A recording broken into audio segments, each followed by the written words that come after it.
Hi guys and welcome back to the channel Deepak Yadav Education. Welcome to the Daily Hindu News and Editorial Analysis of 14th of August 2023. तो guys आज है तारीख 14 अगस्त 2023 और है Monday. देखेंगे आज के द हिंदू कंप्लीट न्यूज़पेपर को एनालाइज करेंगे। बट लेक्चर में आगे बढ़ने से पहले अगर आप लोगों को इस लेक्चर का PDF चाहिए तो क्या करना है, सबसे पहले डाउनलोड करना है टेलीग्राम, देन उसके बाद जाके सर्च बॉक्स में टाइप करना Deepak Yadav education UPSC। As you can see guys आप लोगों को ये वाला चैनल मिल जाएगा, इस पर क्लिक करना और जाकर इस चैनल को ज्वाइन कर लेना। ज्वाइन करने से फ़ायदा क्या होगा, यहाँ पर डेली बेसिस पर लेक्चर का PDF मिल जाता है, डेली करंट अफेयर के वीडियो का PDF मिल जाता है और डेली बेसिस पर बहुत सारे डिजिटल नोट्स मिल जाते हैं। नाउ बढ़ते हैं आगे बढ़ने से पहले हमेशा की तरह हम लोग अपने लेक्चर को एक मैप के क्वेश्चन के साथ स्टार्ट करेंगे। तो आज आप सभी लोगों को मैप में जाकर देखना है पीलीभीत टाइगर रिजर्व को कहाँ पर है ये एग्जैक्टली लोकेटेड, इसको अच्छे से मैप में देखना है। देन उसके बाद आकर नीचे कमेंट सेक्शन में टाइप करना, जिससे कि आप लोग इसको लंबे समय तक याद रख पाओगे। साथ ही साथ एक क्वेश्चन सॉल्व करेंगे जो कि UPSC प्रीवियस ईयर साल 2022 के प्रीलिम्स में पूछा गया था। डेली बेसिस पर हम लोग यहाँ पर एक प्रीवियस ईयर क्वेश्चन को भी सॉल्व करते हैं। क्वेश्चन क्या बोलता है, इंडिया में कौन सी एक ऐसी बॉडी है जो कि इंडस्ट्रियल डिस्प्यूट, क्लोजर, रेंट्रेंचमेंट और ले offs in the factories employing workers का इंफॉर्मेशन कंपाइल करने का काम करती है। इन सब चीज़ों को लेकर जो इन्फॉर्मेशन है उसको कंपाइल कह लो या कलेक्ट कर लो या फिर असेंबल करने का काम करती है। तो ऐसी कौन सी बॉडी है ये आपने बताना है। नीचे आपको ऑप्शन दिए गए हैं। Option A Central Statistics Office, option number B Department for Promotion of Industry and Internal Trade, option number C Labour Bureau या फिर option number D National Technical Man Power Information System. तो इसका सही answer सभी को नीचे comment section में देना है। एटलीस्ट सभी को उसमें पार्टिसिपेट करना है, जैसे मैं आप लोगों से डेली बेसिस पर बोलता हूँ। बाय द वे इसका जो करेक्ट आंसर है वो मैंने आपको टेलीग्राम पर प्रोवाइड करवा दिया है, वहाँ से भी आप इसको चेकआउट कर सकते हो। और अगर वहाँ पर आंसर नहीं मिलता है तो भी कोई परेशान होने की ज़रूरत नहीं है। वीडियो के लास्ट में इसके करेक्ट आंसर का डिस्कशन हम लोग करेंगे। तो चलो शुभारंभ करते हैं और चलते हैं सबसे पहले थंबनेल वाले इंपॉर्टेंट आर्टिकल की तरफ। उससे पहले दोस्तों मैं आपको बता दूँ, कल वीडियो काफ़ी लेट आया था और आज भी कहीं ना कहीं वीडियो में देरी हो गई है। पिछले कुछ दिनों से वीडियो टाइम पर आ रहा था, 8 से 8:30 के बीच में अपलोड हो रहा था, लेकिन अभी 2 दिन से ये डिले हो रहा है। रीज़न है मुझे आई फ्लू हो गया है। कल मैंने आपको वीडियो में शेयर भी किया था, प्लस टेलीग्राम पर भी इन्फॉर्म किया था। और यार जो इन्फेक्शन है वो काफ़ी ज़्यादा बढ़ चुका है, पूरी आँख में सूजन है और बहुत ज़्यादा लाल हो चुकी है। मतलब सही से स्क्रीन के ऊपर फोकस नहीं किया जा रहा है। आपको पता होगा जो लोग यहाँ पे सफ़र किए होंगे आई फ्लू से पिछले कुछ समय पर, क्योंकि काफ़ी तेज़ी से ये इन्फेक्शन बढ़ा है सभी लोगों में। उनको पता है एक जगह पे फोकस नहीं कर पाते। अगर फोकस कर रहे हैं स्क्रीन के ऊपर में तो यार बहुत ही ज़्यादा पानी निकल रहा है आँख से। इस चक्कर में मैं थोड़ा रोक के यार काम कर रहा हूँ और मुझे थोड़ा सा मतलब आराम लेकर काम कर रहा हूँ, तो इस वजह से डिले हो जा रहा है। माफ़ी चाहूँगा, बट मेरी कोशिश है कि वीडियो ना बंद हो, रेगुलर बेसिस पर जो ये वीडियोज़ हैं वो आते रहें। इसी वजह से कल थोड़ा सा हिम्मत करके सोचा यार वीडियो रिकॉर्ड कर लें, तो एक वीडियो रिकॉर्ड किया था। आप कल वाला वीडियो जाकर देख सकते हो। वैसे कल वो द हिंदू का स्पेशल वीडियो नहीं था, क्योंकि द हिंदू के न्यूज़पेपर में आजकल आपने देखा होगा जो आर्टिकल्स इंपॉर्टेंट होते हैं वो थोड़े से कम होते हैं, क्योंकि हम एग्ज़ाम पर्सपेक्टिव से बात करें तो ऐसे बहुत ज़्यादा दिनों से ऐसा लगातार होता चला जा रहा है, जैसा आपने देखा भी होगा। लेकिन जो चीज़ें हैं जो एग्ज़ाम के लिए इंपॉर्टेंट है, सिलेबस से लिंक हो रहा है, वो चीज़ें हम यहाँ पे रोज़ाना के बेसिस पर डिस्कस कर रहे हैं। तो आज के डिस्कशन में जो थंबनेल वाला आर्टिकल है वो बात करता है एक आर्टिकल की जो कि लगातार न्यूज़ में है। आप यहाँ पे देख पाओगे इंडिया टुडे, इवन यहाँ पे इंडियन एक्सप्रेस हो गया, द हिंदू हो गया, सभी ने यहाँ पे इसको कवर किया हुआ है। लॉ अगेंस्ट लव जिहाद, क्या सरकार लव जिहाद के अगेंस्ट में कोई कानून लेकर आई है? इस चीज़ को लेकर काफ़ी सारे जो डिस्कशंस वो पिछले कुछ दिनों में हो रहे हैं। उससे पहले मैं आपको ये बताना चाहूँगा कि 2 दिन पहले हमने एक आर्टिकल डिस्कस किया था। आपको याद होगा न्यूज़पेपर में फ्रंट पेज पर ये आर्टिकल आया था कि जो क्रिमिनल लॉज हैं भारत के, उन क्रिमिनल लॉज के अंदर में काफ़ी बड़े चेंजेस करने के लिए जो एक बिल है वो यहाँ पे लाया गया लोकसभा के अंदर में। ठीक है, अभी क्या है, इस बिल के बारे में बाकी सारी जो डिस्कशंस है वो आने वाले विंटर सेशन में होगी, क्योंकि हमारा जो मानसून सेशन है वो ऑलरेडी 11 अगस्त को समाप्त हो चुका है। ठीक है, बस खाली आखिरी दिन पर क्या हो गया, ये बिल लेकर आ गए और इस बिल की चर्चा अभी तक लगातार बनी हुई है। बिल के अंदर में बोला गया है कि जैसे आज के समय पर भारत के पास में 3 इंपॉर्टेंट लॉज हैं, क्रिमिनल लॉज की स्पेशली बात कर रहे हैं। उसमें एक आता है IPC, हमारा 1860 का है, इंडियन पिनल कोड। उसके बाद में क्रिमिनल प्रोसीजर एक्ट है 1898 का, जिसको CRPC के नाम से आप जानते हो। देन इंडियन एविडेंस एक्ट है 1872 का।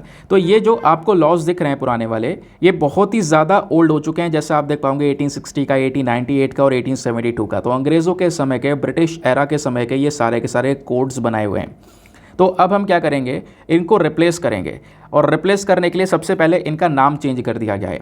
फॉर एग्जांपल आपको पता होगा आईपीसी का जो कोड 1860 है, इसको हम अब आईपीसी के नाम से नहीं जानेंगे क्योंकि अभी एक बिल आया है। देखो अभी बिल आया है, पास होगा वो बात की बात है, लेकिन अभी फ़िलहाल के लिए तो आईपीसी और सीआरपीसी इसी नाम से जानते हैं हम, ठीक है। वो बिल पास हो जाएगा तब उसके बाद की बात है। लेकिन इस बिल में मांग ये की गई है कि आईपीसी का नाम बदल कर हम उसका नाम बीएनएस कर दें। बीएनएस मतलब भारतीय न्याय संहिता। ऐसे ही यहाँ पे दूसरा जो सीआरपीसी है उसका नाम बदलकर बीएनएसएस कर दिया जाए, भारतीय नागरिक सुरक्षा संहिता। और जो इंडियन एविडेंस एक्ट है उसका भी नाम बदलकर बीएस कर दिया जाए, भारतीय साक्ष्य। ये सरकार ने यहाँ पे इस बिल के अंदर में मांग की है। और इस बिल में इन चीज़ों के साथ साथ और भी बहुत सारे के सारे जो चेंजेस है वो करे गए, वो सब मैंने 11 अगस्त के वीडियो में डिस्कस किया है। अगर आपने नहीं देखा है तो आप जाकर एक बार उस वीडियो को देख सकते हो। 11 या 12 अगस्त का वीडियो होगा, इवन मैंने उसके ऊपर थंबनेल भी लगा रखा है। सॉरी 12 अगस्त को डिस्कस किया था, थंबनेल भी लगा होगा। 12 अगस्त का वीडियो प्लीज़ एक बार ओपन करो। स्टार्टिंग में ही मैंने ये वाला आर्टिकल बहुत डिटेल्स एक्सप्लेन किया है कि ये जो नए बिल्स लाए जा रहे हैं, इन बिल्स में एग्जैक्टली क्या क्या जो है मांग वो की जा रही है। ये बात आपको समझ में आ गई। तो लास्ट वाले में कुछ चेंजेस करे गए हैं। अभी यहाँ पे क्या बोला जा रहा था कि इस बिल में एक बहुत बड़ा चेंज ये भी है जो कि आर्टिकल में आपको देखने को मिलेगा। चेंज क्या है, इस बिल ने यहाँ पे सजेस्ट किया है 10 year imprisonment for sexual intercourse with women on the false promise of marriage. इसी चीज़ को, इसी पैरा को क्या कर दिया गया, जो हमारे न्यूज़ आर्टिकल्स है वहाँ पे इसको लव जिहाद के तौर पर दिखाया गया। ऑब्वियसली बात है, सरकार यहाँ पे डायरेक्टली बिल के अंदर में ये लव जिहाद मेंशन नहीं करेगी, लेकिन यही 3-4 लाइनें उठाकर लगातार मीडिया के अंदर में ट्रेंड पे चल रही हैं कि भाई ये कहीं ना कहीं लव जिहाद के खिलाफ यहाँ पे एक कानून है, सख्त कानून है। वैसे ये और पहले भी था, लेकिन इसमें ही ना और भी बहुत सारी जो डिटेलिंग्स है वो ऐड कर दी गई हैं। अब क्या क्या डिटेलिंग्स ऐड कर दी गई है मैं आपको बताता हूँ। इस बिल ने ये मांग की है कि मान लो यहाँ पर एक महिला है, एक वेमेन है ना, और दूसरी तरफ एक मैन है जो कि इस वेमेन को फेक प्रॉमिस करता है, ठीक है, शादी का फेक प्रॉमिस कर दिया कि आगे जाके यहाँ पर उससे वो शादी करेगा, और उसी फेक प्रॉमिस के बेसिस पर महिला के साथ में सेक्सुअल इंटरकॉर्स कर लिया, और उस सेक्सुअल इंटरकॉर्स के बेसिस पर यहाँ पर जो ये मैन है उसको 10 साल का जो इम्प्रिजनमेंट है, 10 साल की जो सज़ा है वो यहाँ पर दी जाएगी। ये बात इस बिल के अंदर में सजेस्ट की गई है। क्लियर हो गया। लेकिन अभी ना इसी पर्टिकुलर लाइन को और डिटेल से पढ़ोगे आप बिल के अंदर में, इसमें और भी डिटेलिंग्स मैंशनड है। क्या मैंशनड है कि फेक प्रॉमिस तो ठीक है, लेकिन एक कंडीशन ये भी होती है कि जहाँ पर एक पर्सन क्या करता है, दूसरे पर्सन से यानी कि महिला से उसने क्या की, अपनी जो आइडेंटिटी है वो छुपाई, मैं कौन हूँ, अपना रिलीजन, ये सारी चीज़ें छुपाई, और छुपाने के बाद में क्या हुआ कि इस महिला के साथ में सेक्सुअल इंटरकॉर्स कर लिया। ये सारे का सारा जो आइडेंटिटी है अपना छुपा कर, ठीक है, तो महिला के साथ में सेक्सुअल इंटरकॉर्स हो गया। तो इस चीज़ के ऊपर भी अब यहाँ पर काफ़ी ज़्यादा बड़ी सज़ा रखी गई है, यानी कि इसको भी यहाँ पे ऑफेंस की कैटेगरी में लेकर आ गया है। तो कहने का मतलब है मैरिंग आफ्टर सप्रेसिंग आइडेंटिटी, एक पर्सन अपनी आइडेंटिटी को छुपा कर, ठीक है, अपना रिलीजन क्या है, नाम क्या है, ये सारी चीज़ें छुपा कर यहाँ पर एक फ़ेक प्रॉमिस या फिर महिला के साथ में संबंध में रहता है, सेक्सुअल इंटरकॉर्स करता है, तो कहीं ना कहीं यहाँ पर ये जो मैरिज है ये फॉल्स नेम के अंडर में ही आएगी। और दूसरी चीज़ यहाँ पे वो एक ऑफेंस कहलाएगा, सॉरी वो मैं कह रहा हूँ, मैरिज कर रहा हूँ, ये जो रिलेशन है वो एक फॉल्स नेम के अंदर में आएगा और ये यहाँ पे एक ऑफेंस कहलाएगा, एक अपराध कहलाएगा। और 10 साल की यहाँ पर सज़ा सुनाई गई है इस पर्टिकुलर ऐसे केस में। इस बिल में एक और चीज़ बोली गई है, क्या बोला गया है कि इस तरीके से यहाँ पे अपनी आइडेंटिटी छुपाकर गलत इन्फॉर्मेशन देकर अगर यहाँ पे महिला के साथ में सेक्सुअल इंटरकॉर्स हुआ है तो उसको रेप नहीं कहेंगे फ़िलहाल, ठीक है, रेप की तरह ट्रीट नहीं किया जाएगा, क्योंकि रेप एक अलग कंडीशन हो जाती है और रेप की तरह यहाँ पे ट्रीट नहीं करेंगे। इस वजह से जो पनिशमेंट है वो थोड़ा सा डाउन है, लेकिन पनिशमेंट 10 ईयर्स का रखा गया है, 10 साल की सज़ा यहाँ पर सुनाने की बात की गई है। अब सवाल आपके दिमाग में ये आएगा, क्या ये चीज़ हमारे पास में अभी तक थी नहीं क्या? देखो इसके बारे में थोड़ा सा मेंशन है। जब आप इंडियन पीनल कोड को देखोगे तो वहाँ पे कई सारे सेक्शंस हैं। तो जो सेक्शन 90 है, 90 यानी कि सेक्शन नंबर 90 सेक्शन को जब आप देखोगे आईपीसी का, तो वहाँ पे मेंशन किया गया है कि एक वेमेन जो है अगर उसके साथ में एक मिसकंसेप्शन ऑफ फैक्ट यानी कि वही गलत जानकारी देकर यहाँ पे उसके साथ में सेक्सुअल इंटरकॉर्स किया गया है तो वो कंसेंटेड सेक्स नहीं कहलाएगा, ठीक है। यानी कि अगर ऐसा कुछ निकल कर आता है कि हाँ उसने गलत इन्फॉर्मेशन के साथ देने के बाद यहाँ पे सेक्सुअल इंटरकॉर्स किया है, तो इसको आप कंसेंटेड सेक्स नहीं कहोगे, यानी कि जो वेमेन है उसका कोई अप्रूवल नहीं था इस पूरी एक्टिविटी के अंदर में। समझ गए? अब क्या हुआ, इसी के अंदर एक चीज़ और ऐड कर दी गई। इसी में यहाँ पर एक वर्ड ऐड कर दिया गया, डिसाइडफुल, DEITFUL, ये ना स्पेलिंग डिसाइडफुल, ये जो वर्ड है यहाँ पर ऐड कर दिया गया। इस वर्ड का मतलब यहाँ पर हुआ कि कोई फॉल्स प्रॉमिस कि भाई यहाँ पर वो एक लड़की को रोज़गार दिलवाएगा, ठीक है, उसका प्रमोशन करवा देगा, ठीक है, या फिर उससे शादी कर लेगा। इस ऐसे फॉल्स प्रॉमिसेस देने के बाद में उसके साथ में ये एक्टिविटी करना, सेक्सुअल इंटरकॉर्स करना, ठीक है, अपनी आइडेंटिटी छुपा कर यहाँ पे ये सारा काम करना, ये कहीं ना कहीं एक अपराध की कैटेगरी में रख दिया गया है। समझ गए ना। इसी को लेकर यहाँ पे जो आज के समय के आर्टिकल्स लगातार पब्लिश हो रहे हैं वो उस तरीके से आपको देखने को मिलेंगे कि लॉ अगेंस्ट लव जिहाद, deceiving women into sex punishable under new bill. अगर यहाँ पर इस प्रकार से डिसीवमेंट या फिर डिसीटफुल एक्टिविटी की जाती है, अपनी आइडेंटिटी छुपाई जाती है, तो कहीं ना कहीं वो अब एक पनिशेबल ऑफेंस है, जो कि पहले पनिशेबल ऑफेंस नहीं था। ठीक है, नाउ नेक्स्ट आर्टिकल पर आते हैं। अगला आर्टिकल भी काफ़ी इंपॉर्टेंट है, GS paper number 2 international relations, और साथ ही साथ में जो हमारे इंटरनेशनल इंस्टीट्यूशंस वाला टॉपिक है उससे भी आप इसको लिंक कर सकते हो। आर्टिकल क्या है, तो दोस्तों अभी कुछ दिनों पहले भी ये पब्लिश हुआ था। एक इंपॉर्टेंट टॉपिक अपन मिस कर रहे थे, वो है इकोवास। ठीक है, ECOWAS। ये इकोवास क्या है, इसके बारे में थोड़ा डिटेल से जानेंगे, लेकिन उससे पहले समझ लेते हैं ये चर्चा में क्यों है। दोस्तों एक देश चर्चा में जिसका नाम है नाइजर। नाइजर एक अफ्रीकन कंट्री है। पहले इसको मैप में देखते हैं। तो यह है हमारा पूरा का पूरा अफ्रीकन कॉन्टिनेंट। इस अफ्रीकन कॉन्टिनेंट को अगर आप डिटेल से देखोगे तो यहाँ पर बीच में आपको नाइजर देखने को मिलेगा। नाइजर से कौन कौन से देश हैं जो इसके साथ में बाउंड्रीज को शेयर करते हैं, बहुत इंपॉर्टेंट है, ध्यान रखना, क्योंकि कई बार एग्जामिनेशन में इस प्रकार से बॉर्डरिंग वाले एरियाज पूछे गए हैं और अफ्रीकन कॉन्टिनेंट से ज़्यादातर लोकेशन वाले क्वेश्चन आते हैं, ज़्यादातर क्वेश्चन यहीं से आते हैं अफ्रीकन कॉन्टिनेंट से। तो नाइजर के आसपास सबसे पहली बात आप अगर नॉर्थ में देखोगे तो है लीबिया है, अल्जीरिया है। ठीक है, अल्जीरिया हो गया, लीबिया हो गया, चैड हो गया, उसके बाद नाइजीरिया है। नाइजीरिया अलग है, नाइजर अलग है। अभी जो हम बात कर रहे हैं वो स्पेशली नाइजर की बात कर रहे हैं। फिर उसके बाद में बेनिन है, बेनिन के बाद बुर्किना फासो है, और बुर्किना फासो के बाद माली है। तो ये 7 कंट्रीज़ हैं जो कि नाइजर के साथ में बाउंड्रीज़ को शेयर करती हैं। नाइजर की कैपिटल नियामे आपको ये देखने को मिलेगा। ये बेसिकली एक लैंडलॉक कंट्री है। लैंडलॉक कंट्री मतलब कहीं भी आसपास इसके समुद्र का कोई भी एक्सेस नहीं दिख रहा होगा। जैसे अभी मॉरिशियाना है, मॉरिशियाना के यहाँ पे एक बहुत बड़ा समुद्र का एक्सेस इनको मिल जाता है, वैसा नाइजर के पास नहीं है। नाइजर पूरा लैंडलॉक कंट्री है, चारों तरफ इसके कंट्रीज़ ही कंट्रीज़ हैं। तो हम नाइजर का डिस्कशन क्यों कर रहे हैं, क्योंकि नाइजर में मिलिट्री कू हो चुका है। कू मतलब तख्ता पलट, जैसे म्यांमार के अंदर भी तख्ता पलट चला है, वैसे नाइजर के अंदर भी देखने को मिला। और अभी जो टेंशन है वो काफ़ी ज़्यादा बढ़ चुके हैं। अफ्रीका की कई सारी कंट्रीज़ में इस प्रकार से जो तख्ता पलट है वो होता हुआ नजर आया है। सरकार को हटा देते हैं, डेमोक्रेसी ख़त्म कर देते हैं, मिलिट्री अपने हाथ में सारे के सारे जो लॉज हैं, रूल्स एंड रेगुलेशंस हैं वो ले लेती है। अभी जो टेंशन है वो लगातार बढ़ती चली गई। नाइजर के अंदर में जो नया मिलिट्री रिजीम है, यानी कि मिलिट्री जिसने सारी के सारी पावर को हथिया ली है। दूसरी तरफ यहाँ पे जो उनका पूरा का पूरा जो वेस्ट अफ्रीका का रीजनल ब्लॉक है, पूरा ब्लॉक जो है इन्होंने अपने जो ट्रूप्स हैं, अपने जो सोल्जर्स हैं वो यहाँ पे तैनात कर दिए नाइजर के अंदर में, ताकि वहाँ पे जो डेमोक्रेसी है इसको वापस से रीस्टोर की जाए, क्योंकि वो डेमोक्रेसी ख़त्म कर दिया मिलिट्री रूल ने। तो उस डेमोक्रेसी को वापस से रीस्टोर करने के ऊपर यहाँ पे अभी फोकस किया जा रहा है। और उसमें जो ये इकोवास है ये सबसे ज़्यादा मदद कर रहा है हमारी ECOWAS।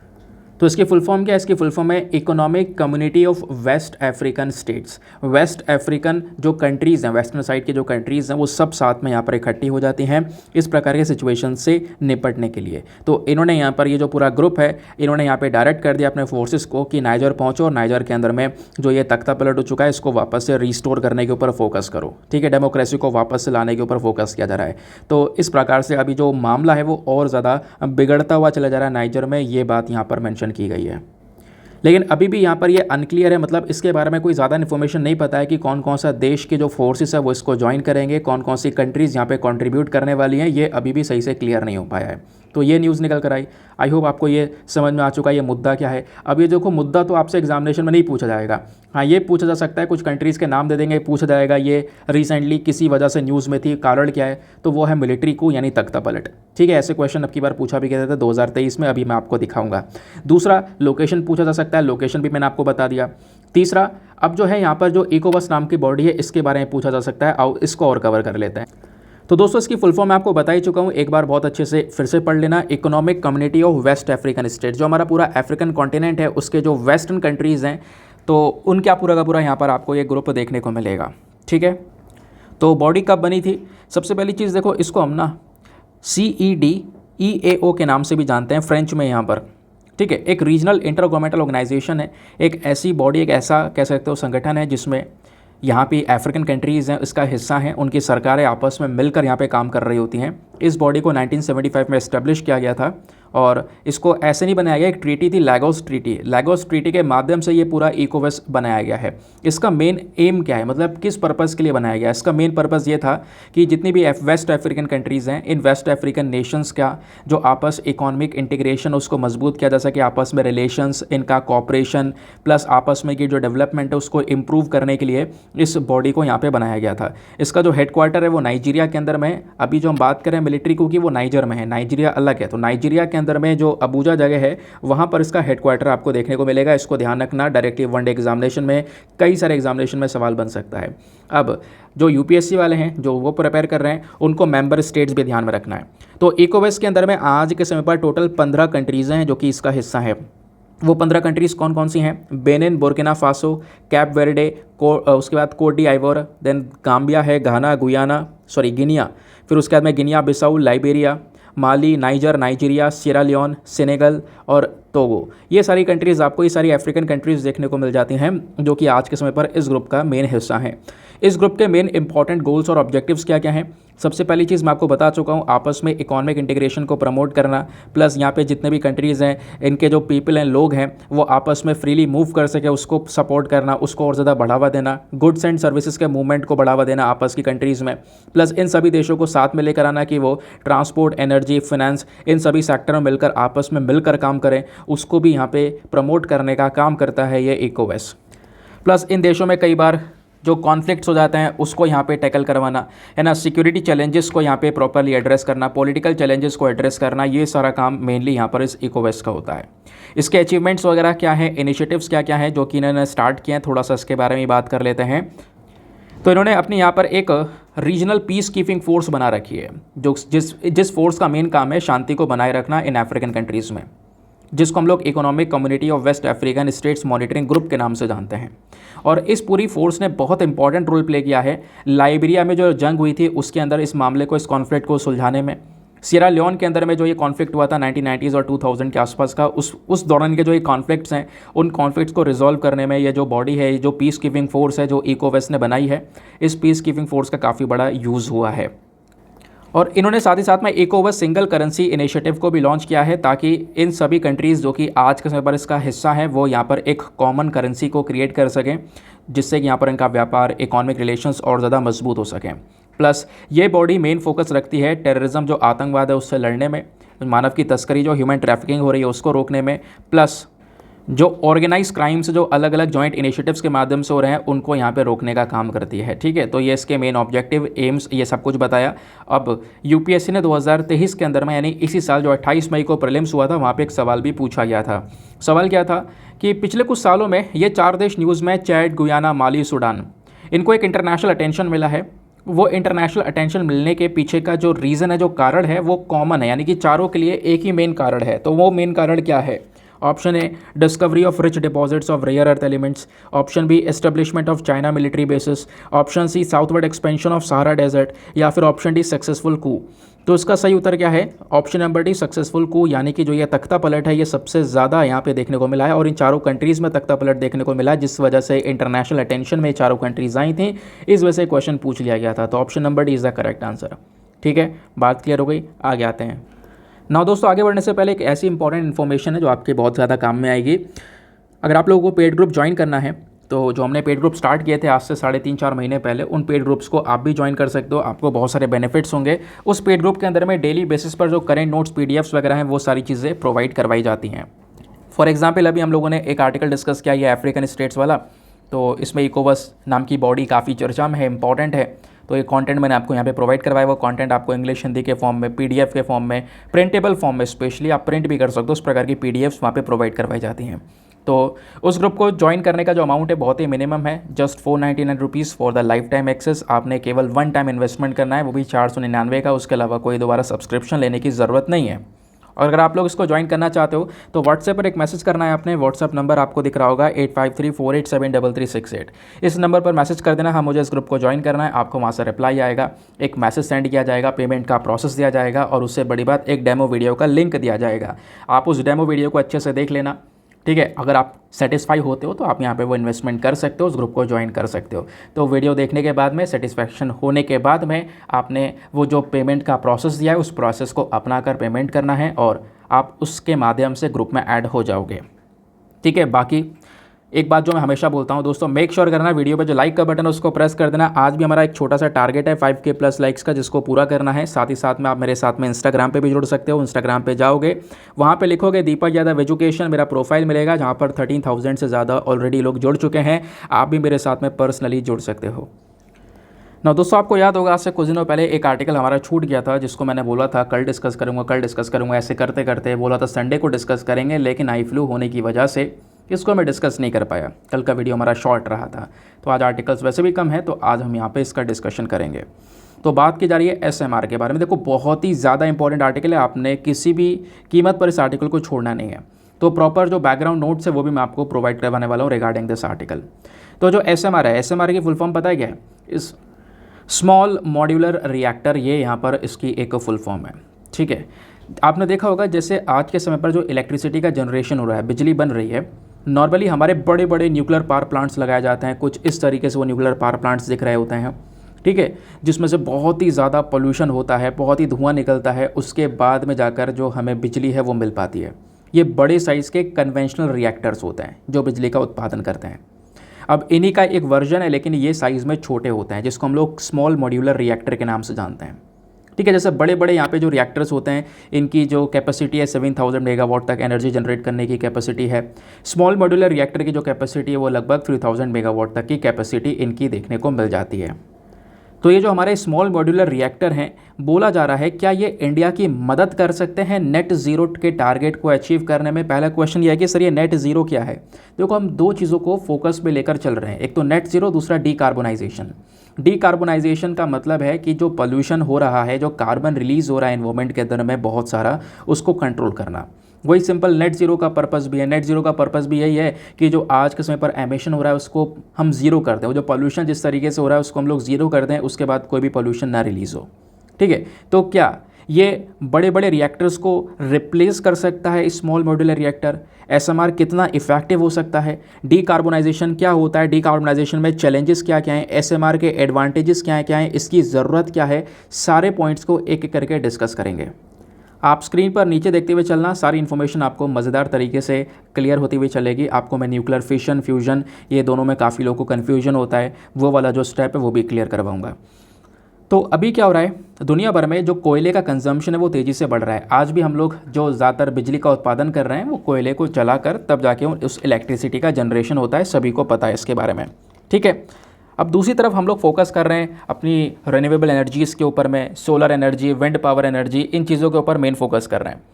इसको इतना बढ़ावा देने के बावजूद भी जो कोयले का कंजम्पशन है वो कम नहीं हो पा रहा है। ठीक है, तो इसी वजह से अब कोयले का कंजम्पशन कम नहीं हो पा रहा है। कोयला जला रहे तो कार्बन तो रिलीज़ हो रहा है ना एनवायरनमेंट में, हमारा मेन काम है कार्बन को कम करना। तो लो कार्बन वाले जो रिसोर्सेस हैं वो हमें अपनाने होंगे, यानी ऐसी टेक्नोलॉजी जिसमें हम इलेक्ट्रिसिटी भी प्रोड्यूस कर लें और पीछे कार्बन भी रिलीज़ ना हो। तो ऐसी टेक्नोलॉजी में SMR सबसे बेस्ट है, यानी कि स्मॉल मॉड्यूलर रिएक्टर्स सबसे बेस्ट तरीका आपको देखने को मिलेगा, जिससे हम डीपली डीकार्बोनाइजेशन की तरफ बढ़ सकते हैं, यानी कार्बन को रिलीज़ करना कम कर सकते हैं या बंद कर सकते हैं।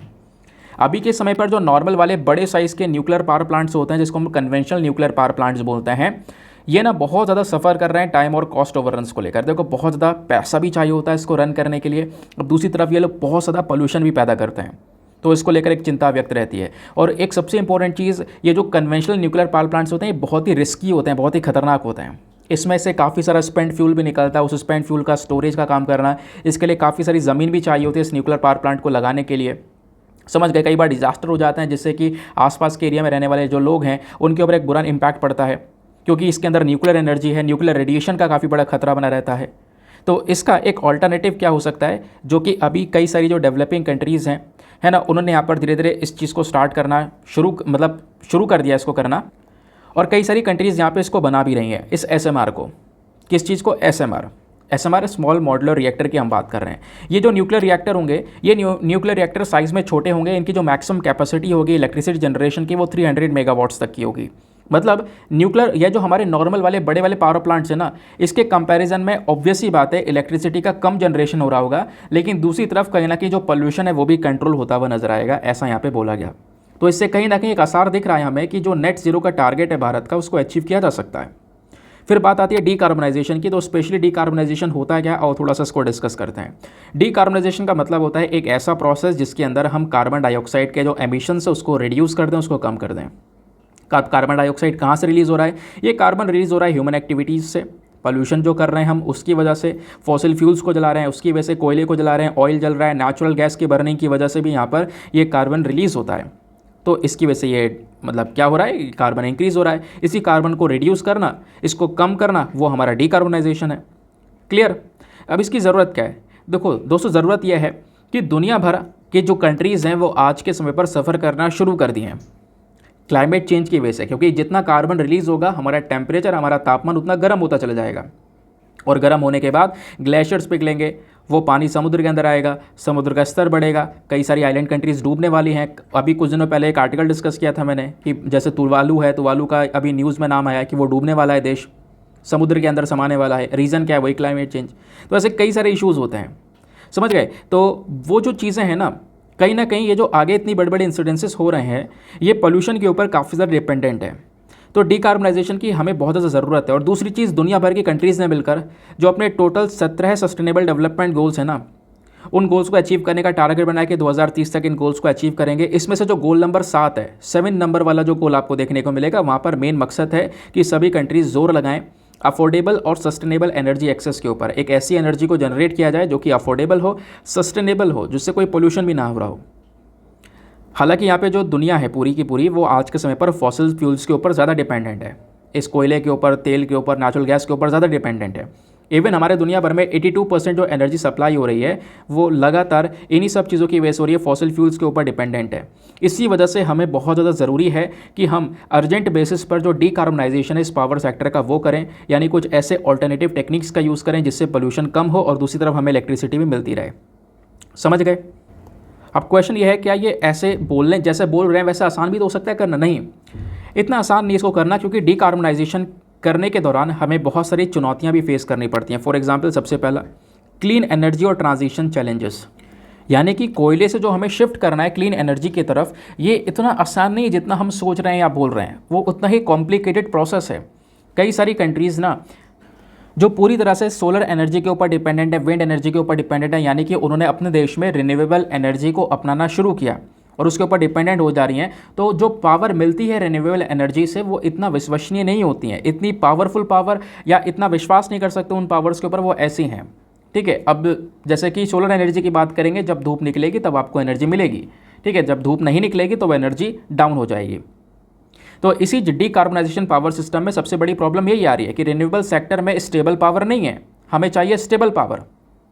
और स्टेबल पावर के लिए हम लोग क्या करते हैं, यही इस तरीके से न्यूक्लियर पावर प्लांट से एनर्जी को जनरेट करने का काम करते हैं। तो पहला चैलेंज तो यही है डीकार्बनाइजेशन के अंदर में। सेकेंड जो चैलेंज है वो है critical mineral demand and complexities.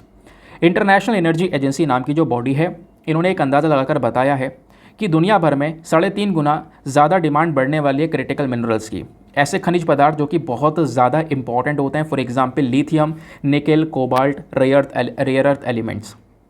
तो इनकी ज़रूरत 2030 तक 3.5 गुना ज़्यादा से बढ़ जाएगी, ऐसा यहाँ पे बोला जा रहा है। और ये लिथियम, निकेल, कोबाल्ट, ये जितनी भी चीज़ें हैं ये हमारी एनर्जी टेक्नोलॉजीज़ के लिए, क्लीन एनर्जी टेक्नोलॉजीज़ के लिए बहुत ज़रूरी है। फॉर एग्जांपल लिथियम का हम यूज़ करते हैं बैटरी के प्रोडक्शन के अंदर में, बैटरी को बनाने में। तो ये जो डिमांड है, क्योंकि अब क्या होगा अगर कोयले से हमें हटना है और तुरंत यहाँ पे हमें कोई नए नए ऑल्टरनेटिव की तरफ जाना है, जैसे कि हम फोकस कर सकते हैं ट्रांसपोर्टेशन सेक्टर में जो इलेक्ट्रिक व्हीकल्स है उसको लेकर आ सकते हैं। अब इलेक्ट्रिक व्हीकल में जो बैटरी लगती है उसके अंदर में लिथियम का यूज़ होता है, तो इनकी डिमांड बढ़ती जा रही है। तो क्या होगा, इनकी डिमांड बढ़ेगी तो इससे दुनिया भर में कई सारे इश्यूज़ भी बढ़ेंगे, जैसे नई नई माइंस बनती हुई चली जाएंगी, नई नई जो खदानें हैं वो बनेंगी, नई नई जो टेक्नोलॉजीज़ है वो यहाँ पर आएंगी, ऐसा यहाँ पे बोला जा रहा है, जिसका इम्पैक्ट यहाँ पे काफ़ी ज़्यादा पड़ने वाला है। दूसरा, challenges in mineral supply chain. तेज़ी से जो डेवलपमेंट, तेज़ी से विकास हो रहा है चाइना, इंडोनेशिया, अफ्रीका और साउथ अमेरिकन जैसे कंट्रीज़ के अंदर में, तो इसमें हमने ये भी देखा है कि क्योंकि एक वो कंट्रीज़ है जहाँ पर बहुत सारा मिनरल पाया जाता है, मिनरल की कई सारी खदानें हैं, तो उनको निकालने में भी बहुत बड़ा चैलेंज है। उनको आप निकालोगे तो उसका सीधा सीधा जो इम्पैक्ट है वो हमारे एनवायरमेंट के ऊपर ही पड़ता है, प्लस यहाँ पे लोगों के ऊपर भी इम्पैक्ट पड़ता है। कई बार लोगों को ज़बरदस्ती काम करवाया जाता है ना, उनको कहीं ना कहीं कह सकते हो कि एक स्लेवरी के तौर पर, गुलामी के तौर पर यहाँ पे काम करवाना करने लगते हैं। तो ये भी बहुत बड़े बड़े चैलेंजेस हैं, और इन चैलेंजेस को यहाँ पे हम लोग सस्टेनेबल एनर्जी को पाने के लिए, मतलब जो ये चैलेंजेस हैं, ये चैलेंजेस को टैकल करना थोड़ा सा मुश्किल है, तभी जाके हमें ये जो सस्टेनेबल क्लीन एनर्जी का एनवायरनमेंट है वो हमें मिल पाएगा। ठीक है, तो कि ढेर सारी चुनौतियाँ वो भी मैंने आपको समझाया। अब क्वेश्चन यहाँ पर यह है कि इसका सोल्यूशन क्या हो सकता है। इसका एकमात्र सोल्यूशन जो हो सकता है राइटर्स के हिसाब से वो है स्मॉल मॉड्यूलर रिएक्टर, जिसको हम लोग SRM के नाम से, SMR के नाम से जानते हैं, स्मॉल मॉड्यूलर रिएक्टर्स। अब ये स्मॉल मॉड्यूलर रिएक्टर्स क्या होते हैं, थोड़ा सा इसके बारे में डिस्कस करते हैं। ये एक एडवांस लेवल का न्यूक्लियर रिएक्टर है जिसकी कैपेसिटी 300 मेगावाट यूनिट के आसपास आपको देखने को मिलेगी। यानी कि जो हमारे बड़े बड़े न्यूक्लियर पावर प्लांट्स होते हैं ना, वो जो बड़े बड़े रिएक्टर्स होते हैं उतनी ज़्यादा पावरफुल नहीं होगा ये, उसका 1/3% ही पावरफुल होगा, 1/3% ही ये काम करेगा। ठीक है, लेकिन जो ये इलेक्ट्रिसिटी देगा हमें, जो हमारे स्मॉल वाले प्लांट्स होंगे जो इलेक्ट्रिसिटी प्रोड्यूस करके देंगे, वो लो कार्बन इलेक्ट्रिसिटी होगी, जिसके पीछे इतना ज़्यादा कार्बन रिलीज़ नहीं होगा। हमें अच्छी खासी मात्रा में बिजली मिल रही होगी, लेकिन उससे वो बिजली कार्बन फ्री होगी, उसमें इतना ज़्यादा पोल्यूशन हो नहीं रहा होगा। ये एक सबसे इंपॉर्टेंट चीज़ है। और इसी वजह से जो SMR है ना, स्मॉल मॉड्यूलर रिएक्टर, इसको 3 चीज़ों में डिफाइन किया गया है। एस का मतलब है physically a fraction of the size of a conventional nuclear power reactor. Small मतलब बेसिकली साइज़ की जब हम बात करते हैं, ठीक है, जो हमारे नॉर्मल न्यूक्लियर पावर प्लांट्स होते हैं वो थोड़े से बड़े साइज़ के होते हैं, लेकिन स्मॉल, इसके आगे स्मॉल आ रहा है, मतलब कि छोटे छोटे साइज़ के होते हैं, कहीं पर भी आप इसको इंस्टॉल कर सकते हो। ठीक है, तो स्मॉल का मतलब ये हो गया। मॉड्यूलर का मतलब क्या है, मॉड्यूलर का मतलब यहाँ पर यह है कि इस वाले सिस्टम में एक पॉसिबिलिटी ये भी है कि आप फैक्ट्री में सारा का सारा, क्योंकि आपने क्या करना है, पूरा रिएक्टर लगाना है किसी जगह पर। अब रिएक्टर लगाने के लिए एक अच्छी जगह चाहिए, आपको सामान चाहिए, इंस्टॉलेशन करना होगा। लेकिन यहाँ पे स्मॉल मॉड्यूलर रिएक्टर में जो मॉड्यूलर है, ये मॉड्यूलर फैक्ट्री में बनाया जा सकता है। ठीक है, फैक्ट्री में आप इसको असेंबल करके उसको ट्रांसपोर्ट कर सकते हो कि कहाँ किस जगह पर इंस्टॉल करना है। तो यहाँ पर भी काफ़ी ज़्यादा आसानी होती है हमारे बड़े न्यूक्लियर पावर प्लांट के कंपैरिजन में। तीसरी चीज़ है रिएक्टर। अब रिएक्टर क्या करता है, यहाँ पे जो रिएक्टर है ये काम करेगा न्यूक्लियर फिशन टेक्नोलॉजी को, न्यूक्लियर फिशन को प्रोसेस को लाने के लिए। जो न्यूक्लियर फिशन है ये रिएक्टर के अंदर में किया जाएगा, और इसी न्यूक्लियर फिशन की वजह से ही क्या होगा, एक हीट, एक गर्मी प्रोड्यूस होगी, जिससे यहाँ पर एनर्जी प्रोड्यूस होकर हमें मिलेगी। ठीक है, एक हीट जनरेट होगी जिससे एनर्जी प्रोड्यूस होगी। ये सारा काम कैसे होगा, न्यूक्लियर फिशन से। तो ये small modular reactor, I hope इन तीनों का मतलब समझ चुके होंगे। स्मॉल साइज मॉड्यूलर, यहाँ पे पूरे रिएक्टर की बात करें, जिसको फैक्ट्री में बनाकर आप कहीं पर इंस्टॉल कर सकते हो।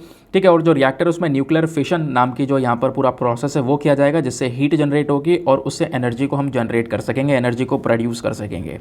नाउ क्वेश्चन यह है कि सर ये न्यूक्लियर फिशन होता क्या है, थोड़ा सा इसके बारे में डिस्कस कर लेते हैं। दोस्तों यहाँ पर एक फ़ोटो आपको दिख रहा होगा, इसमें आप बहुत अच्छे से सारी चीज़ों को समझ पाओगे। देखो, एक तो होता है न्यूक्लियर फिशन और एक होता है न्यूक्लियर फ्यूज़न।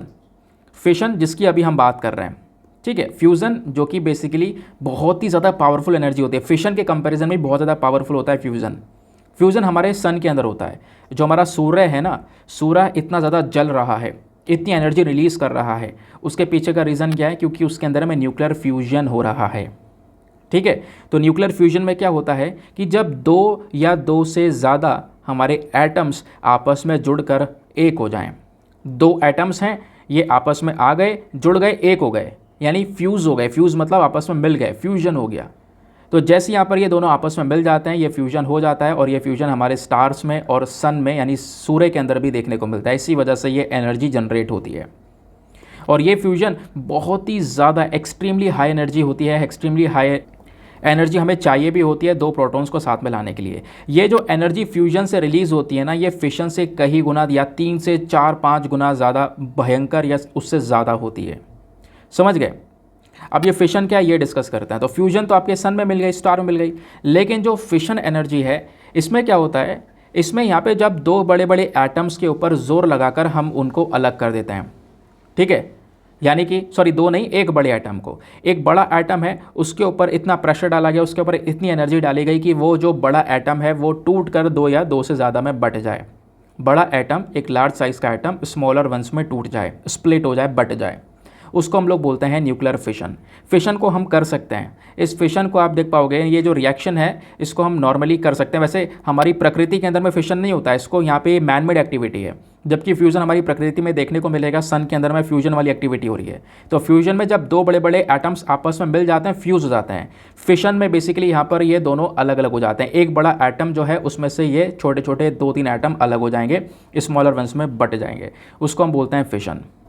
और इसमें फिशन को करने के लिए एक बड़े एटम को तोड़ने के लिए बहुत ही कम एनर्जी चाहिए होती है, ज़्यादा एनर्जी चाहिए नहीं होती है, और इसको हम न्यूक्लियर पावर रिएक्टर्स में अपनाते हैं। जो हमारे न्यूक्लियर पावर प्लांट्स होते हैं ना, उस पर जो इतनी हाई एनर्जी जनरेट होती है बिजली के उत्पादन के लिए, वो बेसिकली फिशन की वजह से होती है, क्योंकि उसमें फिशन वाला जो प्रोसेस है उसको हम अपना रहे होते हैं।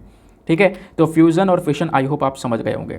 ठीक है, एक बार और समझ सकते हो। फिशन में क्या होता है, फिशन में हमारा एक बड़ा एटम है वो टूट गया 2 में। ठीक है, फ्यूज़न में क्या होता है, जो हमारे सन के अंदर हो रहा है, फ्यूज़न में 2 छोटे छोटे एटम है, दोनों मिलकर बड़ा एटम बना देते हैं। तो ये बेसिकली 2 अलग अलग प्रोसेस हैं फिशन और फ्यूजन का। यही हमारी न्यूक्लियर रिएक्शंस हैं। तो अपन जो स्मॉल मॉड्यूलर रिएक्टर, इसके अंदर में न्यूक्लियर फिशन वाला जो प्रोसेस है उसको अपनाते हैं। जो ये स्मॉल मॉड्यूलर रिएक्टर्स हैं, इनको डिज़ाइन किया जाता है इस प्रकार से कि ये 40 से 60 साल तक काम करते रहेंगे, ऑपरेट करते रहेंगे, और अपना 100% जो कॉन्ट्रीब्यूशन है वो देते रहेंगे। सवाल यहाँ पर यह है कि इन स्मॉल मॉड्यूलर रिएक्टर्स के फ़ायदे क्या क्या होंगे, इनके एडवांटेजेस क्या क्या होंगे। सबसे पहला जो एडवांटेज होगा वो है reliable low carbon electricity source, यानी कि एक जिस पर आप विश्वास कर सको। दूसरा, कार्बन कम रिलीज़ होगा, है ना। तीसरा, आपको एक बढ़िया इलेक्ट्रिसिटी सोर्स मिल जाएगा, एक ऐसा सोर्स जिसमें पोल्यूशन भी कम होगा, आप विश्वास भी कर सकोगे। अब जैसे कि हमारे जो रिन्यूएबल एनर्जी है, सोलर एनर्जी है, यहाँ से आप इलेक्ट्रिसिटी तो मिल रही है, लेकिन वो स्टेबल नहीं है, एक सटीक प्रकार से वो एकदम से आपको रेगुलर बेसिस पर मिलेगी नहीं। ठीक है, उसमें एक स्थिरता नहीं है, लेकिन यहाँ पे स्थिरता भी रहेगी, पोल्यूशन भी कम करेगा। पहला एडवांटेज, क्योंकि दुनिया भर में इलेक्ट्रिसिटी की डिमांड बढ़ने वाली है। 2050 तक 80 से लेकर 150% तक इलेक्ट्रिसिटी की डिमांड बढ़ेगी। तो उस डिमांड को पूरा करने के लिए, अच्छी तरीके से पूरा करने के लिए जो SMR है एक बढ़िया ऑप्शन है, ये यहाँ पर बोला गया। दूसरा जो यहाँ पर एक और एडवांटेज है इसका, वो है मिनिमाइज लैंड एक्विजिशन चैलेंजेस। जितने स्मॉल मॉड्यूलर रिएक्टर्स हैं ये बहुत ही कम स्पेंड न्यूक्लियर फ्यूल को जनरेट करते हैं, क्योंकि काफ़ी सारा न्यूक्लियर फ्यूल यूज़ किया जाता है। उस फ्यूल को डालने के बाद हमारे प्लांट्स चलते हैं, तो उसमें भी यहाँ पर न्यूक्लियर फ्यूल डाला जाएगा, फिर उसके बाद में वो फ्यूल वेस्ट हो जाता है, उसको निकाला जाता है बाहर। ठीक है, तो जो स्पेंट वाला न्यूक्लियर फ्यूल होता है, इसमें न्यूक्लियर रेडिएशंस होती हैं, किसी इंसान के कांटेक्ट में आएगा तो उस इंसान को बहुत प्रॉब्लम्स हो सकती हैं। ठीक है, तो इसको यहाँ पे मैनेज करना मुश्किल होता है। तो बड़े बड़े प्लांट्स बहुत ज़्यादा मात्रा में स्पेंट न्यूक्लियर फ्यूल को निकालते हैं, जनरेट करते हैं, जबकि स्मॉल वाले रिएक्टर्स बहुत थोड़े अमाउंट में न्यूक्लियर फ्यूल को निकालेंगे, तो इससे हमारे एनवायरनमेंट को लेकर भी कोई ज़्यादा प्रॉब्लम्स होंगी नहीं। प्लस ज़्यादा बड़ी ज़मीन नहीं चाहिए होगी इसको लगाने के लिए, कम ज़मीन पे हम यहाँ पर इस वाले रिएक्टर को लगाकर आराम से बढ़िया तरीके से काम करवा सकते हैं। एक और सबसे बड़ा फ़ायदा है कि जो ये स्मॉल मॉड्यूलर रिएक्टर हैं ये बहुत ही सिंपल होते हैं डिज़ाइन करने में, इनकी आप मैन्युफैक्चरिंग आराम से कम कर सकते हो। प्लस यहाँ पे जो पैसा है वो भी कम लगेगा। ठीक है, बड़े वाले रिएक्टर्स के कंपैरिजन में तो ये एक फ़ायदा मिल जाता है। और एक और फ़ायदा यह है कि क्रिटिकल मिनरल्स के एक ऑल्टरनेटिव के तौर पर इसको देख सकते हैं। क्रिटिकल मिनरल जैसे लिथियम आयन बैटरीज, ये सारी चीज़ें हम यूज़ कर रहे हैं ना। ठीक है, तो इससे एनवायरनमेंट के ऊपर भी इम्पैक्ट पड़ेगा, क्योंकि आप माइनिंग वगैरह करोगे तो एनवायरनमेंट के ऊपर डायरेक्टली असर पड़ेगा। जियोपॉलिटिकल रिस्क रहेंगे, कभी कंट्रीज़ के रिलेशंस खाई होंगे, ख़राब होंगे। लेकिन यहाँ पे स्मॉल मॉड्यूलर रिएक्टर आपको एक ऑल्टरनेटिव तरीका देता है। क्यों? क्योंकि यहाँ पे लो एनरिच यूरेनियम का यूज़ किया जाता है। क्या यूज़ किया जाता है? लो एनरिच यूरेनियम। ये यूरेनियम मतलब आप कह सकते हो भरपूर मात्रा में अवेलेबल है, कई सारी कंट्रीज़ में अवेलेबल है, जबकि क्रिटिकल मिनरल्स कुछ ही देशों में अवेलेबल हैं। लेकिन ये लो एनरिच यूरेनियम भरपूर मात्रा में अवेलेबल है, तो इसी का यूज़ कर सकते हैं हम। ये एक ऑल्टरनेटिव के तौर पर काम करेगा, और कहीं ना कहीं ये हमारे स्मॉल मॉड्यूलर रिएक्टर्स एक सक्सेसफुल जो प्रोसेस है वो साबित हो जाएंगे। देन उसके बाद में integration with India's energy strategy. Bharat की स्ट्रैटेजी है कि जैसे 2070 तक हमें नेट जीरो एमिशंस की तरफ बढ़ना है, 2070 के बाद कोई भी पोल्यूशन पैदा नहीं करना है, तो उसमें ये स्मॉल मॉड्यूलर रिएक्टर्स अगेन एक इंपॉर्टेंट रोल प्ले कर सकते हैं, क्योंकि ये एनर्जी सिक्योरिटी को बढ़ाने के साथ साथ एनर्जी स्टेबिलिटी के ऊपर भी काम कर सकते हैं। आई होप आपको बहुत अच्छे से ये पूरा का पूरा जो आर्टिकल है वो समझ में आ चुका है, और मोस्ट इंपॉर्टेंट पॉइंट्स मैंने आपको बता दिया, आप नोट से सीधा सीधा इसको इंक्लूड कर लेना। आगे आते हैं ना दोस्तों, एक आर्टिकल आपको यहाँ पर देखने को मिलेगा। अब ये कुछ ज़्यादा खास आर्टिकल नहीं है। आपको पता होगा साल 2020 में इंडिया और चाइना के बीच में जो रिलेशंस है, जो संबंध है, वो काफ़ी ज़्यादा ख़राब हो गए थे। गलवान वैली के अंदर में एक झड़प हो गई थी दोनों तरफ के सोल्जर्स के बीच में। हमारे काफ़ी सारे सोल्जर शहीद हुए, उनके सोल्जर्स ही मारे गए इस पूरे के पूरे झड़प के अंदर में। अब होता क्या है कि जब रिलेशन ख़राब हुए ना, तो उसके बाद ही क्या होता है कि बॉर्डर के ऊपर, यानी कि जो हमारा लद्दाख वाला बॉर्डर है ना, उस लद्दाख वाले रीजन में गलवान वैली वाला रीजन है, देपसंग, देमचोक, ये सारे रीजन्स यहाँ पे इंडिया चाइना के बॉर्डर पर पड़ते हैं।